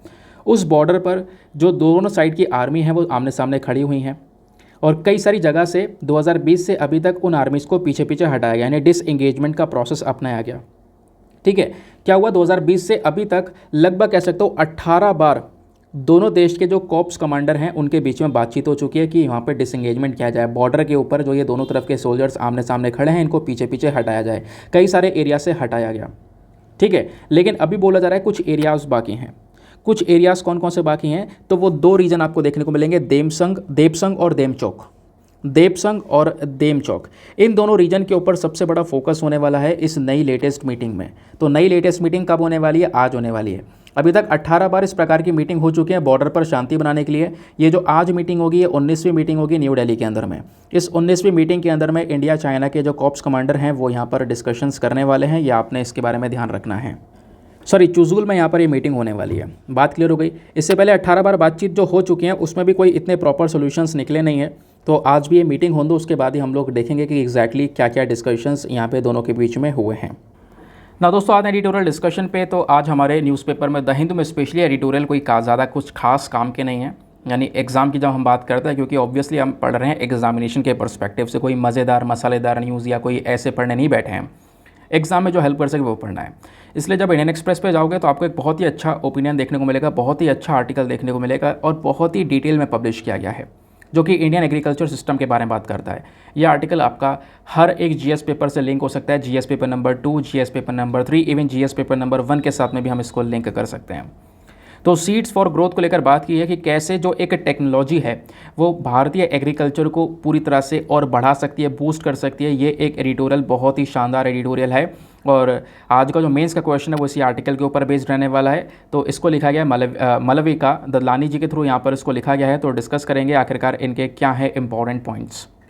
करना क्या है, स्क्रीन पर नीचे देखते हुए चलना, आपको अच्छे से सारे के सारे पॉइंट्स मैं क्लियर करता हुआ चलूँगा। बहुत ध्यान से सुनना, क्योंकि जब मैं बोलता हूँ मोस्ट इंपॉर्टेंट एडिटोरियल है या फिर आज का आर्टिकल ऑफ द डे है तो इसका इंपॉर्टेंस बहुत ज़्यादा होता है। कंटेंट की बात कर कंटेंट कर रहा हूँ, कॉन्टेक्स्ट की बात करते हैं। ये न्यूज़ में क्यों है? न्यूज़ में इसलिए क्योंकि देखो जो भारत का एग्रीकल्चर सिस्टम है, जो पूरा का पूरा कृषि क्षेत्र है, एग्रीकल्चर सेक्टर के अलावा जो एग्रीकल्चर से संबंधित इसके आसपास के सेक्टर्स हैं वो इंडियन इकॉनमी के लिए सबसे इंपॉर्टेंट सेक्टर्स हैं। भारत का एग्रीकल्चर सिस्टम एक बहुत बड़ा कंट्रीब्यूशन देता है भारत की अर्थव्यवस्था के अंदर में, समझ गए। अब इसी एग्रीकल्चर सिस्टम को सस्टेनेबल बना के रखना, इंडियन गवर्नमेंट को क्या करना चाहिए, जो टेक्नोलॉजी इनेबल सस्टेनेबल फार्मिंग है, यानी कि जो हमारी फार्मिंग हो रही है एग्रीकल्चर फार्मिंग, उसमें टेक्नोलॉजी को प्रमोट करना बनता है भारतीय सरकार का। और उसको प्रमोट करने के लिए अब की बार जो भारत के हाथ में G20 की प्रेसिडेंसीशिप है, उस प्रेसिडेंसीशिप में हम लोग बात कर सकते हैं टेक्नोलॉजी इन एग्रीकल्चर सेक्टर की, कि कैसे हम पूरे एग्रीकल्चर सेक्टर के अंदर में टेक्नोलॉजी का यूज़ करके उस एग्रीकल्चर सेक्टर को बूस्ट कर सकते हैं। क्योंकि अगर आप देखोगे, हालांकि भारत ने कई सारी अलग अलग जो चैलेंजेस है, चुनौतियाँ हैं, प्लस कई सारे जो अवसर हैं वो भी यहाँ पर फेस किए हैं अपने एग्रीकल्चर सेक्टर में। फॉर एग्जाम्पल इंडिया के में आप अगर देखोगे तो पहला चैलेंज यही है कि देखो जो हमारी डिमांड है प्लस यहाँ पे कुछ क्रॉप्स की अफोर्डेबिलिटी है उसको मेंटेन कर पाना, हमारी प्रोडक्टिविटी को इम्प्रूव करना, क्वालिटी को इम्प्रूव करना, एग्रीकल्चर के माध्यम से जो भी हमें उत्पादन मिल रहा है, जो भी हमने यहाँ पे फसलें उगाई हैं उसकी न्यूट्रिशन को इम्प्रूव करना, है ना, प्लस कम दाम में एक बेहतर क्वालिटी का जो अनाज है वो प्रोड्यूस करके देना, प्लस एनवायरमेंट का कोई नेगेटिव इम्पैक्ट हमारी फार्मिंग का कोई नेगेटिव इम्पैक्ट हमारे एनवायरमेंट के ऊपर ना हो, प्लस क्लाइमेट चेंज से टैकल करना। इन सब चीज़ों को देखने के बाद में क्या होता है, हम पूरे एग्रीकल्चर सेक्टर को चलाते हैं। एग्रीकल्चर सेक्टर में एक चीज़ नहीं है बस खाली यहाँ पर खेती की और यहाँ पे क्रॉप्स उगा कर दे दिया, ऐसा कुछ नहीं है। बहुत सारी चीज़ों को फोकस में रखा जाता है और इंडिया का जो खासकर फोकस है वो सीड टेक्नोलॉजी के ऊपर पहले रहा है। हम ये सारी चीज़ें अडॉप्ट कर सकते हैं या फिर ये सारी चीज़ें हम पा सकते हैं, यानी कि हम अपने एग्रीकल्चर सेक्टर में कम दाम में अच्छी क्वालिटी का जो फसल है वो उगा सकते हैं। ऐसी फसल उगा सकते हैं जिसका क्लाइमेट चेंज के ऊपर कोई इम्पैक्ट नहीं होगा। ऐसी फसल उगा सकते हैं जो कि कम दाम में एक बहुत अच्छा न्यूट्रिशन, बहुत अच्छा पोषण देने का काम करेगा। ये सारी चीज़ें कैसे हो पाएंगी? ये सारी चीज़ें जो हो पाएंगी वो केवल और केवल सीड टेक्नोलॉजी को अडॉप्ट करने की वजह से हो पाएंगी। तो हमें सीड टेक्नोलॉजी अडॉप्ट करनी होगी। राइटर का मेन फोकस यहाँ पे सीड टेक्नोलॉजी के ऊपर ही है और इंडिया का एक काफ़ी बढ़िया इतिहास भी रहा है सीड टेक्नोलॉजी को लेकर। 1960s में नेशनल सीड्स कॉर्पोरेशन नाम की जो बॉडी है इसको हमने बनाया था, इसको इस्टेब्लिश किया था। तब से भारत ने लगातार अलग अलग सीड टेक्नोलॉजीज़ को अडॉप्ट करने में कई सारी जो प्रोग्रेस है वो हासिल की है। सीड टेक्नोलॉजी में जैसे हमारे हाइब्रिडाइजेशन आ गया, मॉलिकुलर मार्कर्स आ गए, उसके अलावा ट्रांसजेनिक्स आ गए। अभी इसके बारे में आगे मैं आपको बताऊंगा, डोंट वरी। सीड टेक्नोलॉजी होती क्या है? देखो, सीड टेक्नोलॉजी का मतलब ये होता है कि एक ऐसा आर्ट या ऐसा तरीका जिससे हम अपनी फसल की जो बीज होती है, जो सीड होती है, उसकी क्वालिटी को इम्प्रूव कर सकें, उसके जेनेटिक्स को इम्प्रूव कर सकें, क्योंकि जितना बढ़िया बीज उतनी बढ़िया फसल। सही है? तो ये जो टेक्नोलॉजी है सीड टेक्नोलॉजी, इसका मतलब है सीड की क्वालिटी को बहुत ज़्यादा इम्प्रूव करना। और उससे क्या होगा, उससे यहाँ पर जब आप उस बीज को लगाओगे खेत के अंदर में, तो उसका परफॉर्मेंस काफ़ी बढ़िया होगा, अच्छी फसल, बढ़िया ज़्यादा मात्रा में और बढ़िया न्यूट्रिशन उसमें से मिलेगा। ठीक है? तो अलग अलग प्रकार के एडवांटेजेस हमें इस टेक्नोलॉजी से मिल सकते हैं। इंडियन सीड का, इंडिया के अंदर में जो बीज का मार्केट है, वो मार्केट कहीं ना कहीं आप कह सकते हो 4.0 से लेकर 6.0 बिलियन डॉलर्स तक पहुंच चुका है। तो भारत के पास में ढेर सारा पोटेंशियल है इस सीड टेक्नोलॉजी को और ज़्यादा बढ़ाने के लिए। अब क्वेश्चन यहाँ पर यह है कि चलो हमने समझ लिया बीज को अगर इम्प्रूव कर देंगे तो इससे एग्रीकल्चर सेक्टर में बढ़ावा दिखेगा, लेकिन क्वेश्चन यहाँ पर यह है कि ये टेक्नोलॉजी इतनी ज़्यादा इंपॉर्टेंट या इतनी ज़्यादा आवश्यक क्यों है भारतीय एग्रीकल्चर के लिए? पहली चीज़, इसकी प्रोडक्टिविटी बहुत अच्छी है।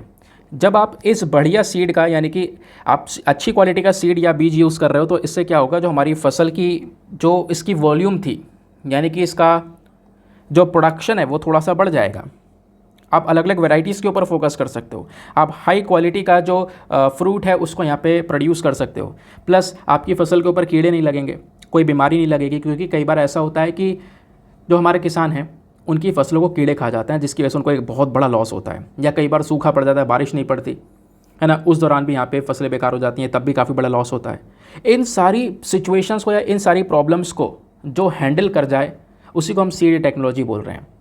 ठीक है? इस तरीके से यहाँ पर एक बीज को तैयार करना कि कैसी भी कंडीशन आ जाए लेकिन फसल बढ़िया मिलेगी। इससे यहाँ पर बेहतर कोई चीज़ हो ही नहीं सकती एग्रीकल्चर सेक्टर को बूस्टअप करने के लिए।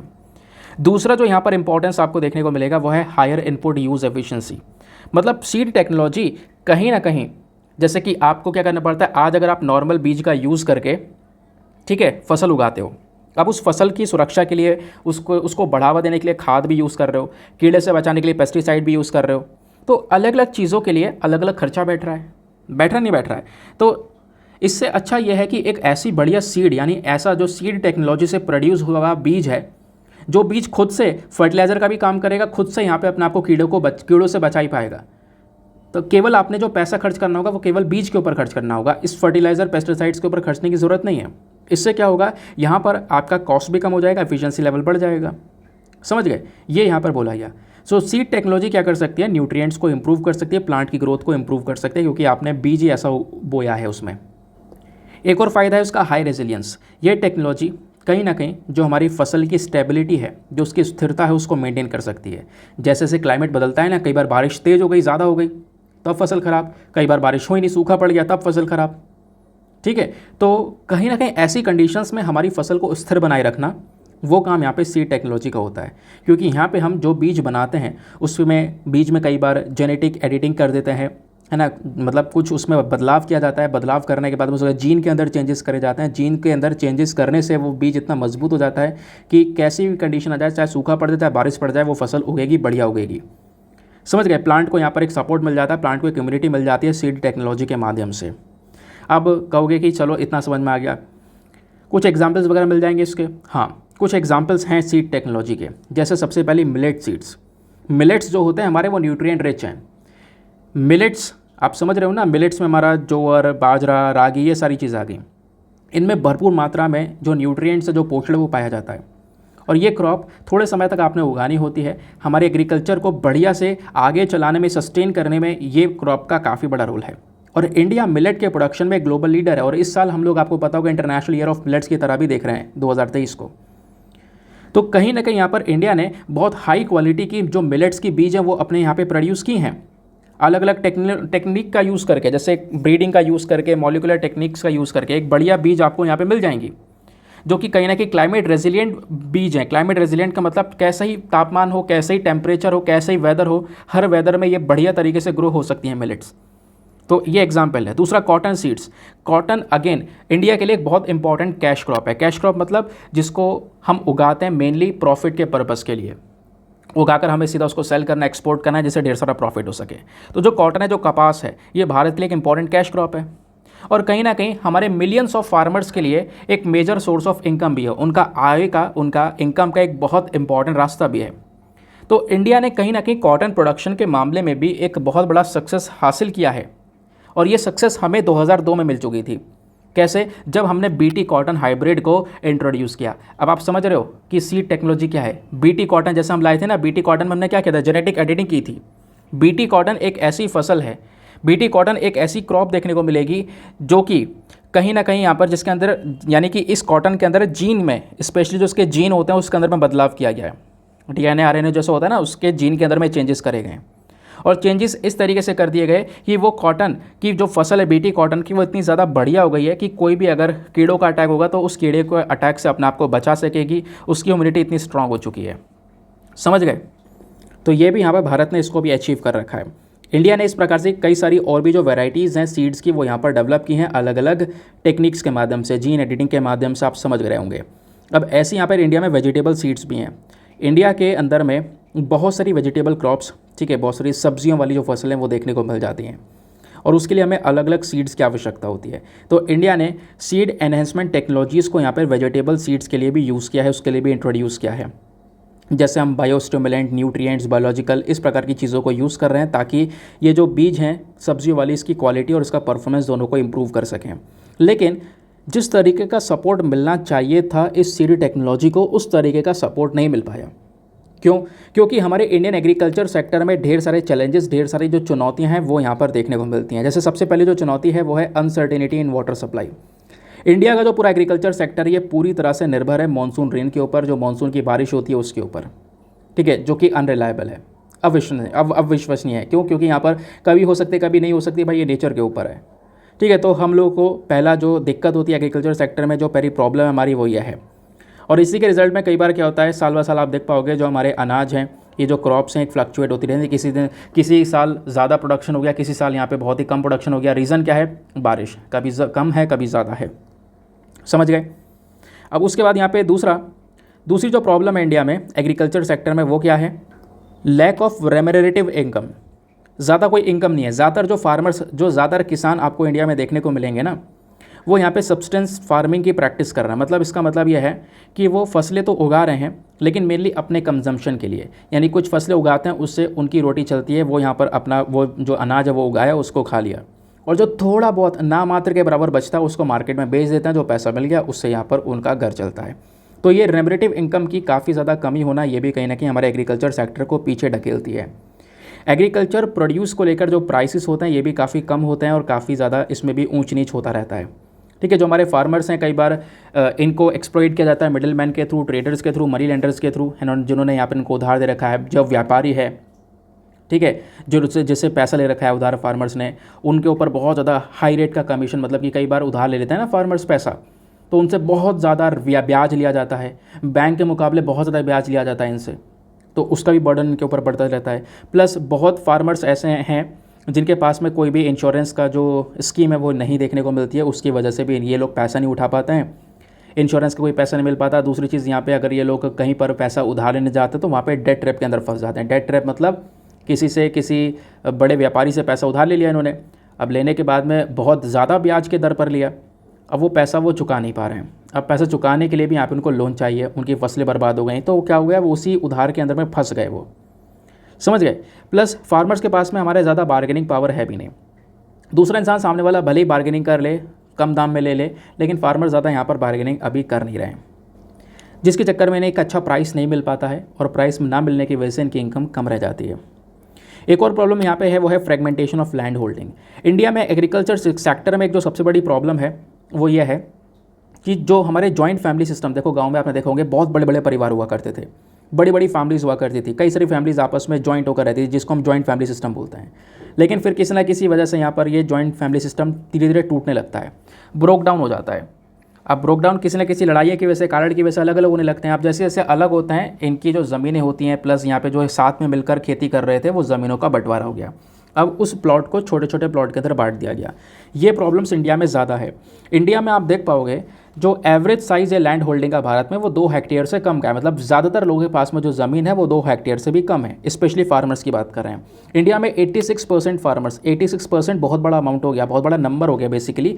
86% जो किसान हैं वो स्मॉल और मार्जिनल फार्मर्स हैं, मतलब ऐसे किसान जिनके पास में जो ज़मीन है वो 2 हेक्टेयर से बहुत ही ज़्यादा कम है, और इतनी कम ज़मीन पर बढ़िया तरीके से फार्मिंग करवाना इज़ नेक्स्ट टू इम्पॉसिबल। ठीक है, तो लैंड होल्डिंग्स में काफ़ी ज़्यादा कमी है, जिसकी वजह से अगेन भारत में हम लोग ज़्यादा डाइवर्सिफिकेशन नहीं कर पाते हैं, अलग अलग फसलें नहीं लगा पाते हैं, बस खाली जो फसल लगा दी उसी से काम चल रहा है, उसी से फार्मर्स की कमाई हो रही है। समझ गए? तो ये भी कहीं ना कहीं एक बहुत बड़ा प्रॉब्लम, बहुत बड़ा चैलेंज है भारत के एग्रीकल्चर सेक्टर में। एक चैलेंज है lack of mechanisation and modernisation. ठीक है, ज़्यादा मशीन्स का आजकल यूज़ नहीं हो पा रहा है।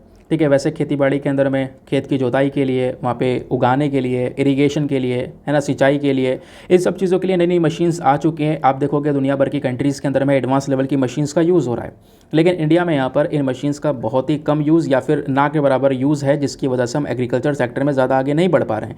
आज भी ये काम सारा का सारा हाथों से किया जा रहा है, जिसकी वजह से समय भी ज़्यादा लगता है, प्लस ज़्यादा बेहतर क्वालिटी में नहीं आ पाती है। तो बहुत सारे फार्मर्स जिनको प्रॉपर अवेयरनेस ही नहीं है इस मॉडर्न टेक्नोलॉजीज़ की, अगर ये मॉडर्न टेक्नोलॉजीज़ उनको मिल जाते हैं तो इससे कहीं ना कहीं हमारे एग्रीकल्चर प्रोडक्शन के अंदर में जो इसकी क्वालिटी और क्वांटिटी है दोनों ही इंप्रूव होती हुई नजर आएगी। फिर एक और यहाँ पे बहुत बड़ा प्रॉब्लम है एग्रीकल्चर सेक्टर में, वो है लैक ऑफ एलिड इंफ्रास्ट्रक्चर। जो हमारे फार्मर्स हैं वो कहीं ना कहीं बहुत सारे चैलेंजेस को फेस कर रहे हैं, जैसे कि ट्रांसपोर्टेशन नेटवर्क ज़्यादा बढ़िया नहीं है, प्लस जो रोड्स वगैरह हैं वो बहुत ही ज़्यादा ख़राब हैं, है ना, बढ़िया इंफ्रास्ट्रक्चर नहीं है, जिसकी वजह से यहाँ पे कहीं ना कहीं जो ये प्रोड्यूस करते हैं उससे ज़्यादा कोई पैसा ये जनरेट कर नहीं पाते हैं। प्रॉपर मार्केट की इन्फॉर्मेशन इनके पास में नहीं है, कॉम्पिटिशन, रेगुलेशन, इन सब चीज़ों के बारे में नहीं पता है। ठीक है, और इन्हीं सब चीज़ों की वजह से इनको कम दाम में अपना जो पैसा है वो जो अनाज है वो यहाँ पर बेचना पड़ जाता है, और बहुत ही कम दाम इनको दिया जाता है। तो ये भी कहीं ना कहीं बहुत बड़ी प्रॉब्लम हो जाती है। प्लस एक सबसे बड़ी प्रॉब्लम हमारे फार्मर्स के पास में, क्योंकि ज़मीन भी कम है और इनके उसी के साथ साथ इनके पास में स्टोरेज फैसिलिटीज़ की काफ़ी बड़ी कमी है, यानी कि प्रॉपर जो फसल ये उगाते हैं उसको कहाँ पे स्टोर करके रखा जाए, उसमें भी काफ़ी ज़्यादा चैलेंजेस हैं। ज़्यादा स्टोरेज का इनके पास में फैसिलिटीज़ नहीं है, जिसकी वजह से जो फसलें हैं वो जल्दी ख़राब हो जाती हैं, डैमेज हो जाती हैं, और उसी ख़राब या डैमेज होने के डर से वो तुरंत उसको बेचने का काम करते हैं कि भाई तुरंत इसको निकाल दिया जाए, और जिसकी वजह से मतलब बिना किसी डिमांड के इन्होंने यहाँ पर बेच दिया। अब बिना किसी डिमांड के जब बेचा है तो बहुत ही कम दाम यहाँ पे जो खरीदने वाला है वो उसका देता है। तो अगेन ये भी एक बहुत बड़ी प्रॉब्लम फेस कर रहे हैं। तो आपको मैंने हर एक पर्सपेक्टिव से ये बताया है एग्रीकल्चर सेक्टर में क्या क्या चैलेंजेस आपसे कहीं पर भी पूछा जा सकता है, जीएस पेपर नंबर 1, 2, 3 के अंदर में, इवन आपसे इंटरव्यू के अंदर भी पूछा जा सकता है। तो आप ये सारे चैलेंजेस को आराम से मेंशन कर सकते हो। अब इसका सोल्यूशन क्या हो सकता है दोस्तों, वो थोड़ा डिस्कस करते हैं फटाफट। राइटर ने सोल्यूशन भी मेंशन किए हैं, तो इस वजह से बोल रहा था, काफ़ी बेहतरीन आर्टिकल है। सोल्यूशन में सबसे पहली चीज़ है maximise income and minimising risk. जो हमारे फार्मर्स हैं इनको ज़रूरत है थोड़ा और ज़्यादा पावर देना कि अपनी फसल को लेकर, मार्केट्स को लेकर, अपनी जो चॉइसेस हैं वो कहीं ना कहीं यहाँ पर उनको ऐसी पावर दी जाए कि कहीं ना कहीं यहाँ पे वो अपने हिसाब से चीज़ों को कर पाएँ। ठीक है, यानी कि जो इनकम है उनकी उसको बढ़ावे देने के ऊपर में फोकस किया जाए, प्लस जो रिस्क है फसल को लेकर वो रिस्क कहीं ना कहीं कम किए जाएँ। और इसके लिए जो अलग अलग इंस्टीट्यूशंस हैं, संस्थाएं हैं, उसको मजबूत करना होगा। मिनिमम सपोर्ट प्राइस को थोड़ा और मजबूत करना होगा। क्रॉप इंश्योरेंस स्कीम आ सकती है, जिससे फार्मर की अगर जो फसल है वो अगर बर्बाद होती है, डैमेज होती है, तो उसके बदले में उनको इंश्योरेंस का पैसा मिल जाए। ये सारी चीज़ें हम कर सकते हैं। फिर दूसरा जो है वो है लिबरलाइज फार्मिंग। फार्मर्स को थोड़ा सा और ज़्यादा फ्री करना होगा, थोड़ी और छूट देनी होगी। ठीक है, ये यहाँ पर बोला जा रहा है। तो उनको कहीं ना कहीं एक डाइवर्स और कॉम्पिटिटिव मार्केट का एक्सेस हमें देना होगा अपने प्रोड्यूस के लिए। ठीक है, तो उनको मार्केट का एक्सेस देना ज़रूरी है। ठीक है, अगर उन्हें प्रोड्यूस कर लिया है, प्रोडक्शन हो चुका है, तो मार्केट अगर उनको एक्सेस नहीं मिलता है तो अगेन वो उनका फसल उगाया हुआ बेकार है। मार्केट का एक्सेस देना अपने देश के अंदर में प्लस विदेशों के अंदर में भी ये बहुत ज़्यादा ज़रूरी है। इससे भी यहाँ पर इनकी जो इनकम है वो काफ़ी बढ़ सकती है। अब ये मार्केट एक्सेस हम कैसे दे सकते हैं? पहली चीज़, जो भी यहाँ पे रुकावटें हैं ना एग्रीकल्चर सेक्टर में, जैसे कि काफ़ी सारी पॉलिसीज़ हैं, नीतियाँ हैं व्यापार को लेकर, रूल्स एंड रेगुलेशन से काफ़ी सारे नियम कानून देखने को मिल जाते हैं। तो इन सब चीज़ों को फुलफ़िल करना होता है, इन सब चीज़ों को कम किया जाए। ये जो बैरियर्स हैं इनको हटा दिया जाए, जिससे फार्मर्स फ्री हो जाएंगे व्यापार करने में, विद इन द कंट्री और आउटसाइड द कंट्री, दोनों सेक्शन में, यानी अपने देश के अंदर भी प्लस यहाँ पे अपने देश से बाहर भी यहाँ पे आराम से वो ट्रेड कर पाएंगे। तो दोस्तों ये था हमारा पूरा का पूरा आर्टिकल। आई होप आपको मज़ा आ चुका होगा, बहुत कुछ आपने इस पूरे के पूरे आर्टिकल में जाना होगा। नाउ स्टार्ट करते हैं आज के मेंस के क्वेश्चन को। तो आज का मेंस का क्वेश्चन क्या है? मेंस का क्वेश्चन इसी आर्टिकल के ऊपर बेस्ड है। क्वेश्चन क्या बोलता है? Technology can play a vital role in boosting Indian agriculture. By enhancing the productivity, profitability and resilience of its farming sector, critically analyse. ये प्रश्न हो सकता है डायरेक्टली आपको मेंस में लिखा हुआ मिल जाए कि जो टेक्नोलॉजी है, ये टेक्नोलॉजी कहीं ना कहीं हमारे इंडियन एग्रीकल्चर को बूस्ट करने में एक इम्पॉर्टेंट रोल प्ले कर सकती है। कैसे? इस टेक्नोलॉजी से हमारे एग्रीकल्चर सेक्टर की प्रोडक्टिविटी, प्रॉफिटेबिलिटी, यानी कि तो प्रोडक्टिव होगा, प्लस काफ़ी सारा लाभ यहाँ पे मिलने लगेगा, काफ़ी प्रॉफिट जनरेट होंगे, प्लस ये रेजिलियंस बन जाएगा। ठीक है, ये जो टेक्नोलॉजी कहीं ना कहीं हमारे फार्मिंग सेक्टर को काफ़ी मजबूत कर सकती है। तो इससे आप क्या सोचते हो, आपको उसके ऊपर एनालिसिस देना है। तो 250 शब्दों में आंसर लिखना है। एक बार हिंदी में भी रीड कर देता हूँ। प्रौद्योगिकी अपने कृषि क्षेत्र की उत्पादकता, लाभप्रदता और लचीलेपन को बढ़ाकर भारतीय कृषि को बढ़ावा देने में महत्वपूर्ण भूमिका निभा सकती है। आलोचनात्मक विश्लेषण करें। तो बताएं यहाँ पर किस तरीके से जो टेक्नोलॉजी है, जो ये प्रौद्योगिकी है, ये किस तरीके से मदद कर सकती है कृषि क्षेत्र में। तो 250 शब्दों में आंसर लिखने के बाद में कहाँ पे सबमिट करना है? टेलीग्राम पर जाना, वहाँ पे जाके सर्च बॉक्स में लिखना दीपक यादव एजुकेशन मेंस ग्रुप, आपको फुल फॉर्म मिलेगा। मेरा टेलीग्राम चैनल मिल जाएगा, फुल फॉर्म लिखना है, मेरा टेलीग्राम चैनल मिलेगा जहाँ पर 70,000 से ज़्यादा लोग ऑलरेडी जुड़ चुके हैं। आप भी जुड़कर अपने आंसर्स को लिखकर सबमिट कर सकते हो। अपने आंसर को लिखकर जब आप सबमिट करोगे तो साथ ही साथ में एक छोटा सा काम और करना है, एटलीस्ट सभी लोगों को 2-2 आंसर्स रिव्यू करने हैं। जब आप सभी लोग 2-2 आंसर्स को रिव्यू करोगे तो बहुत सारे फ़ायदे होंगे आपको भी और सामने वाले को भी। आपको कुछ इंपॉर्टेंट पॉइंट्स मिलेंगे जो आप अपने नोट्स में इंक्लूड कर सकते हो। सामने वाले के आंसर में अगर कोई मिस्टेक होती है तो आप उनको बता सकते हो कि यहाँ पर इंप्रूवमेंट की आवश्यकता है। ठीक है, तो उस प्रकार से कोऑपरेटिव वे में वो पूरा का पूरा ग्रुप काम कर रहा है, आप भी ज़रूर से उसका हिस्सा बन सकते हैं। तो दोस्तों ये था पूरा का पूरा डिस्कशन। जैसे अभी एक आर्टिकल और है, ये आज का न्यूज़पेपर आप देखोगे तो आपको लगेगा कुछ काम की चीज़ है भी नहीं, फिर भी हमने काफ़ी कुछ निकाल कर डिस्कस किया है। यहाँ पे आर्टिकल आपको दिख रहा होगा, मणिपुर ऑफिशियल्स ने बोला है सोशल मीडिया ग्रुप्स को क्विट डाउन करने के लिए, क्योंकि जो न्यूज़ है वो निकल रही है उसको लेकर। अगेन वही चीज़ें जो कि हम लोग अभी लगातार डिस्कस करते हुए आ रहे हैं, कुछ खास नया नहीं है यहाँ पर। आते हैं फटाफट प्रीलिम्स वाले क्वेश्चन की तरफ। तो 2022 का क्वेश्चन था कि कौन सी बॉडी है जो कि कहीं ना कहीं इंडस्ट्रियल डिस्प्यूट क्लोजर, ये सारी इन्फॉर्मेशन को कंपाइल करने का काम करती है। तो उसका सही उत्तर है option number C, Labour Bureau. तो लेबर ब्यूरो कहीं ना कहीं एक अटैच ऑफिस है हमारे Ministry of Labour and Employment के अंदर में, जिसको सेटअप किया गया था 1 अक्टूबर 1946 में। इसका मेन काम क्या है? यहाँ पर सारा का सारा जो कलेक्शन करना, सारी इन्फॉर्मेशन कलेक्शन करना इंडस्ट्रियल डिस्प्यूट क्लोजर्स को लेकर है। ठीक है, तो दोस्तों मिलते हैं आपसे अगले वीडियो में। आज के लिए bye bye, have a nice day, thank you and जय हिंद।